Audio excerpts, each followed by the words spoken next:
With all the ways we have to make our bodies stronger, faster, and better, it's easy to lose sight of the one thing that makes humans truly super creatures, our brains. Your brain is so powerful, it can trick your body into doing really stupid things. Even things you know you shouldn't do, like playing with fire. So we set up a demonstration with expert firewalker, Julian Bergquist.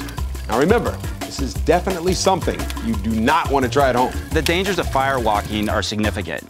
People have even died at a firewalk. So there's an inherent risk to firewalking. And even though I've been trained to reduce those risks, in the end, it's a dangerous act. We can do a 12-footer if you like. That length is good. That's fine. There's 3 different views of firewalking. One is that science makes it possible. The second is that it's mind over matter. And the third is that somehow your God or divine force actually protects you in the firewalking moment.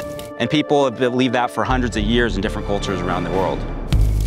To put these beliefs to the test, Julian will lead a group of volunteers across a bed of coals that is burning at nearly 1,000 degrees. All right, well, here I go.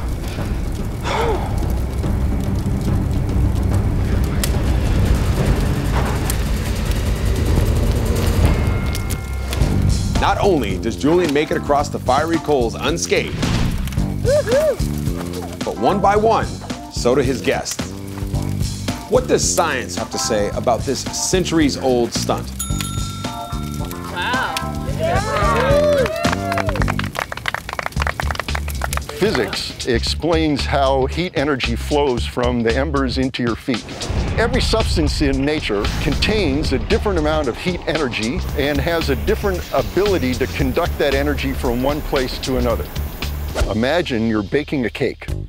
Now, what's the temperature of everything inside the oven? The air is at 325. The cake's at 325. The cake pan is at 325. But when you put your hand inside the oven, only the pan will burn you because it has a high heat capacity and a good thermal conductivity. So when people do a firewalk, they walk on things that are like the cake. As long as they don't stand around and they don't have to take too many steps, they can make it across the embers. Although physics can explain this seemingly superhuman feat, the reaction to it remains very human.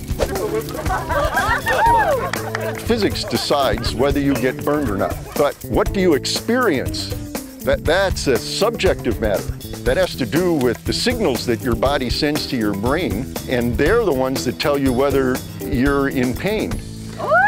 The experience that people take away from firewalking is an expanded view of themselves, that they could actually do that even though they didn't think they could. And typically for that first 3-4 weeks after a firewalk, they're completely unstoppable. But it isn't just the laws of physics that makes us super beings. It's our ability to understand those laws and overcome what we initially think are limitations. When most creatures see a fire, they decide not to walk through it. But once we learn why and how it won't hurt us, then we can accomplish the seemingly superhuman, thanks to perhaps our most super feature, our minds.